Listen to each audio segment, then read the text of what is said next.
Mhuri yeZimbabwe nguva yanga yakamirirwa navanhu vazhinji kuuya kweSADC kuZimbabwe inenge yazosvika, asi pane mahunga kana kuti mashoko ari ngotaurwa vanhu vachiudzana vachiti asi vambofambirei. Vamwe vanoti aiwa inhau dzesummit chaitwa muna August, vamwe vanoti nhau dzemafresh elections. Asi mhuri yeZimbabwe pane imwe end yatamboti timbokuvhurirai muzuva ranhasi kuti newspaper riri muAfrica riri kuti kudii pamusoro pemarepresentatives eSADC akapinda muZimbabwe. Ichi chokwadi chitori confirmed kuti vatovamo muZimbabwe. Mhuri yeZimbabwe isati amboendera mberi nenyaya iyi yokuti zaibva wasubscribe wolike woturn on the bell icon tambochana mabhudhitsi andokupa pano paZim News Live, nokuti bepa riri muAfrica rinonyora chiti SADC makes its move.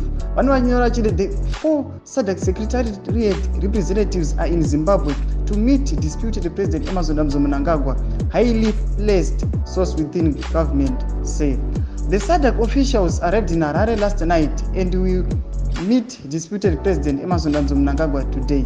We understand that the president will be informed about the fresh elections in Zimbabwe resolutions they have the date.